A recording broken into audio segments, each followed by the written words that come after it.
Is money running tight for the former royal known as Meghan Markle, the Duchess of Sussex? Hi, good morning, Neil Sean here in the very heart of London today, Kensington Gardens today. Doesn't it look beautiful at this time of year? Everything green, fresh, new, unlike me of course, well green maybe, but I love looking at these sort of seasons at this particular time of year, because you do look around and think, wow, there's some wonderful flowers and just trees all coming back to life, that sort of stuff. It's a little bit like real life, isn't it? Everybody re-emerges in the spring. Bit of sunshine wherever you are makes you feel a little bit better. I know everywhere else around the world you're not enjoying spring, obviously. We all have our separate seasons and stuff like that.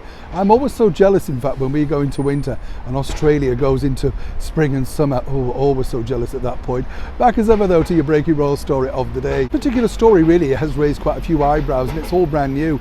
Let me give you the background to this particular story also, because as we know, Prince Harry's busy putting the finishing touches to the memoir of the man that he's become for that mega deal with Penguin Random House. And then recently we had reports that Meghan had sat down with some children in the Netherlands to read elements of The Bench. I know. And you do kind of have to give the gal every sort of thing you can for keep trying, I mean, I'm truly not sure now exactly how many copies The Bench has sold, but if you look at the actual official figures, it's not done particularly well. But of course, as I've often said here on the show, that sometimes doesn't matter for major companies.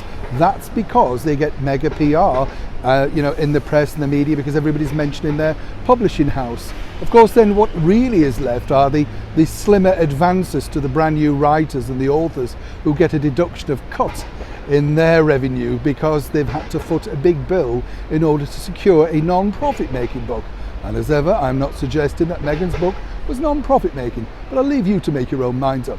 But the story goes from a very good source at Penguin Random House that Meghan is indeed open to the idea of her own book.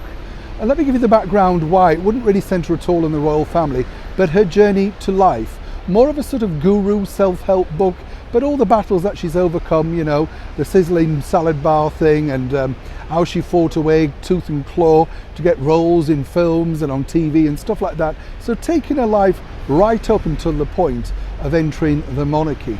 Very wise indeed. Now, of course, Penguin Random House would be interested in this book, as would a lot of people, because obviously right now we don't have Meghan's version of events, potted histories and stuff like that. So I think this, in fact, would be a bit of a seller for her.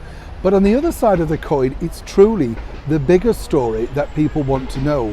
Her version of events against the version that's coming out about our monarchy, what it was like to be inside the British monarchy, and more importantly as ever, why she left. Let's just think about this for a moment.